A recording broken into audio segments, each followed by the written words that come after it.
주중 새벽 예배를 처음 진행합니다. 상당히 떨렸어요. 가장 떨렸던 건 내가 제 시간에 맞춰서 올 수 있을까. 그래서 오늘 새벽에 한 3번 정도 깨는 것 같아요. 그래서 시계 또 확인하고 사실은 새벽 예배 처음 시작하면서 저는 이렇게 혼자 하게 될 줄 알았는데 참 이 자리에 청년 두 분이 함께 하셔서 너무 감사하고 힘이 됩니다. 이 설교를 준비하면서요, 토요일에는 강난수 전도사님에게 그리고 주일에는 우리 청년들에게 한번 질문을 해봤어요. 오늘 이 말씀을 듣고 있는 여러분들에게도 한번 질문을 드려볼게요. 만약에 여러분들의 남편이나 아니면 아내 혹은 연인이 이런 질문하는 거예요. 당신이 예전에는 나한테 이것도 해주고 저것도 해주고 그래서 참 좋았는데 요즘 이렇게 변했냐? 나한테 이렇게 잘해주고 저렇게 잘해주고 당신은 도대체 어디 갔느냐? 이런 질문을 만약에 한다면 그 질문을 이렇게 들었을 때 그 질문이 굉장히 사랑스러울까요? 아니면 짜증이 날까요? 어떠실 것 같으세요? 이 질문을 강현수 전사님에게도 드려보고 그리고 우리 청년들에게도 한번 질문을 해봤습니다. 어떠실 것 같으세요? 사실은 제가 이 질문으로 시작하는 이유는 하나님도 이스라엘 백성에게 바로 이 질문을 오늘 들으시기 때문입니다. 그래서 이런 생각을 해봤어요. 참 이 질문을 하는 이스라엘이 많이 뻔뻔하기도 하다. 하지만 이 질문을 들었을 때 하나님은 어떤 느낌이셨을까? 과연 이스라엘이 질문이 하나님께는 사랑스러운 질문이었을까? 아니면 좀 배은망덕한 그런 질문이었을까라는 고민을 해봤습니다. 오늘 본문은요, 총 3가지 단락으로 크게 구성을 할 수 있어요. 첫 번째 단락은 이런 내용이에요. 하나님이 우리에게 이런 일을 해주셨습니다. 그 포인트는 사랑과 자비로 우리에게 이런 행동을 해주셨습니다. 우리를 구원해 주셨고, 우리를 안아주셨고, 우리를 지켜주셨습니다. 라는 그런 내용이 첫 번째 단락입니다. 하지만 이스라엘은 하나님을 반역했고, 그렇기 때문에 하나님이 손수 이스라엘 백성을 치셨습니다. 그래서 이스라엘 백성은 지금 바벨론의 포로에 잡혀 있습니다. 그러니까 이제 두 번째 단락이 나오는 거예요. 우리를 구원하셨던 하나님 도대체 어디 가셨습니까? 우리에게 성령을 주셨던 분은 어디 계십니까? 우리를 넘어지지 않게 지켜주셨던 하나님은 도대체 어디에 계십니까? 라는 질문을 이렇게 하는 겁니다. 이스라엘의 이런 어떻게 보면 기도나 한탄 혹은 토로하는 이야기들을 여러분들은 어떻게 생각하시나요? 마치 내 남편이나 내 연인이 예전에 이렇게 해줬던 당신 어디 갔어? 라고 물어보는 것처럼 이스라엘이 지금 이렇게 질문하잖아요. 예전에는 사랑과 자비로 하나님 우리를 대해주셨습니다. 우리를 구원해 주셨습니다. 하지만 우리가 분명히 반역했고 그래서 우리는 지금 벌을 받고 있습니다. 포로 중에 있는 이 시간이 너무나 괴롭고 힘듭니다. 하나님 도대체 어디 가셨습니까? 심지어 마지막 단락에는요 이런 얘기를 합니다. 돌아와 주세요. 하나님 좀 돌아오세요. 하나님이 이 기도를 들으신다면 참 어떤 기분이셨을까요? 이걸 가지고 이제 청년들이랑 주일 저녁에 참 많은 이야기를 했어요. 그래서 어떻게 보면 이 설교는 지금 우리 청년들과 같이 함께 이 말씀과 씨름하면서 같이 준비하고 이 말씀을 지금 함께 나누면서 우리 청년들의 그 이야기들과 함께 나눴던 이야기들이 참 많이 들어가 있습니다. 대부분 저와 좀 비슷한 반응이었어요. 이스라엘 백성 참 뻔뻔하다. 아니면 별로 사랑스럽진 않았을 것 같다. 좀 답답하셨을 것 같다. 라는 그런 이야기였죠. 그렇게 한참 얘기를 하다가 갑자기 이런 생각이 들었어요. 바로 이스라엘 백성과 같은 모습이 우리에게도 있는 거 아닐까? 라는 거였습니다. 우리도 분명 하나님의 사랑과 그리고 하나님의 자비로 구원을 받았습니다. 하지만 그 구원의 은혜를 잊어버리고 세상을 살아가다 보면 하나님을 반역하고 하나님의 뜻을 거슬려서 살아갑니다. 그렇게 살아가다 보면 때로는 곤란함을 겪기도 하고 어려움을 겪기도 하죠. 그 어려움과 곤란함 중에서 우리는 주일에 모여서 다시 하나님께 이렇게 기도합니다. 하나님, 나를 좀 도와주세요. 하나님, 나를 좀 불쌍히 여겨주세요. 이스라엘 백성과 같은 모습이 내게도 있구나. 참 그렇게 보면 나도 뻔뻔하구나. 이 이야기를 함께 나누면서 우리 청년들과 함께 토론했던 그 시간들이 참 숙연해지고 아무 말도 할 수 없었습니다. 어떻게 보면 이스라엘의 지금 이 기도는 당연한 기도인 것 같아요. 힘들면 그 상황을 빨리 벗어나고 싶죠. 분명히 내 잘못으로 힘든 상황이 벌어졌어도 그걸 벗어나고 싶은 게 사람의 마음입니다.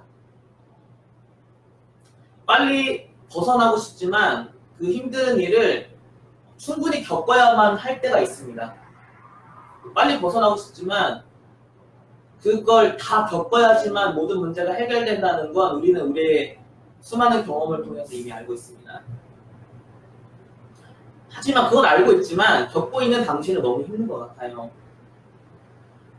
돈이 없는데 빚은 점점 늘어나는 거예요. 그런 상황이 있으면 당연히 그 삶이 너무 쫓기고 좁틀리고 마음이 좁아지죠. 어렵습니다. 가족 중에 누가 아프거나 오랫동안 입원했다고 생각해 보세요. 그 마음이 얼마나 힘겹겠습니까? 또 여러 가지 내 잘못을 인해서 가장 가까이 있는 사람과의 관계가 깨졌다고 생각해 보십시오. 그 관계가 풀리기 전까지는 아마 마음이 굉장히 힘들 겁니다. 이스라엘도 마찬가지입니다. 지금 자신들의 잘못으로 반역을 했고 그래서 하나님께 심판을 받았지만 지금 이 포로 생활을 하고 있는 이 시간들이 너무 힘든 거예요. 빨리 벗어나고 싶은 거죠. 너무 힘겹기 때문에 결론적으로는 하나님 우리를 떠난 게 아닐까라는 생각을 했습니다. 15절에 보면 이스라엘 백성은 이렇게 기도합니다. 주께서 베풀어 주셨던 간곡한 자비와 사랑이 내게 그쳤나이다 라고 이렇게 얘기합니다. 이 이야기가, 이 기도가 조금 마음속으로는 이해가 되기도 하지만 그렇다고 하나님은 실제로 이스라엘을 떠나신 건 아닙니다. 이스라엘을 향한 하나님의 자비와 사랑이 결코 그치지 않았고 끊기지 않았습니다. 자비라는 단어가 사실은요, 구약을 이해하는 데 있어서 굉장히 중요한 열쇠가 되는 그런 단어 중 하나입니다. 이 자비라는 단어는 히브리어로 헤세드라는 단어인데요. 히세드라는 단어는 은혜로 번역되기도 하고 사랑으로 번역되기도 하고 인애라고 번역되기도 하는데 가장 많이 번역된 건 자비라는 단어와 그리고 신실함이라는 단어로 많이 사용됩니다. 그러니까 오늘 이 자비를 신실함으로 바꿔서 생각을 할 수 있다는 거예요. 하나님은 신실하신 분입니다. 그리고 여전히 이스라엘을 신실하게 대하십니다. 하나님은 이스라엘과 약속을 한 가지 하셨어요. 너희가 나를 사랑하고 내 율법과 율례와 규례를 잘 지켜 행하면 내가 너희들에게 복을 주겠다. 하지만 나를 떠나고 율법을 지키지 않으면 너희가 심판을 받고 이방 나라에 너희가 뺏기게 될 거다. 나라를. 이렇게 약속을 하셨어요. 하나님이 여전히 이 약속을 신실하게 지키고 계십니다. 잘 지키고 하나님을 사랑할 때는 복을 주시지만 하나님을 떠나 반역하면 하나님은 이 약속에 따라서 이스라엘을 때로는 벌하실 수도 있습니다. 굉장히 힘든 포로 시간을 보내고 있지만 한편으로는 이 포로 생활이 힘든 시간들이 여전히 하나님의 약속 안에 있다라는 뜻이기도 합니다. 그렇기 때문에 이스라엘은 이 심판이 힘들고 견디기 어렵지만 여전히 하나님의 약속 안에 있고 하나님의 신실함 안에 있습니다. 하나님 우리에게 자비를 베풀어 주시지만 결국 그 신실함을 꺾지는 않으십니다. 무조건적으로 자비를 베푸시지 않고 때로는 우리가 잘못했을 때 그것을 다 겪어내는 시간을 우리에게 주십니다. 이 심판을 견디고 또 견디고 다 겪어내야지만 우리는 하나님의 자비를 기대할 수 있습니다. 그리고 이스라엘은 다시 그 하나님의 자비를 통해서 하나님께로 돌아온다면 회복시키고 하나님 반드시 자비를 베풀어 주실 겁니다. 우리도 때로는 어려움을 겪습니다. 여러분들도 지금 어떤 어려움을 겪고 계실 수 있습니다. 아니면 여러분이 아니더라도 여러분들의 가정 안에 아니면 주변에 힘들고 어려운 시기를 겪고 있는 분들이 계십니다. 한번 잘 생각해 볼 필요가 있어요. 이 힘듦이 왜 왔는지, 그게 내 잘못이었는지, 아니면 내가 했던 실수 때문인지, 내가 죄를 짓고 있어서, 아니면 하나님 앞에 올바로 서지 못해서 이 어려움을 겪고 있는지 한번 생각해 보아야 합니다. 그리고 그것이 내 잘못과 하나님 앞에서 혹은 서로에게 죄를 지어서 겪고 있는 곤란함이라면 그 곤란함은 마땅히 겪어야만 합니다. 겪고 또 겪고 다 겪어야 합니다. 힘들고 어렵지만 다 겪어내야지만 하나님의 자비를 기대할 수 있습니다.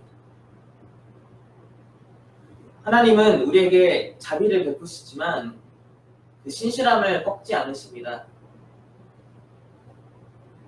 지금 여러분들이 혹시나 어려움을 겪고 있다면 그 어렵고 힘듦을 하나님께 다 토로하십시오.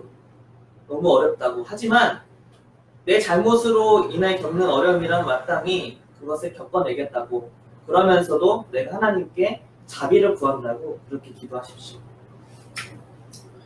오늘의 본문의 이스라엘의 이런 기도는 참 서두에 말씀드린 것처럼 좀 뻔뻔하게 느껴지기도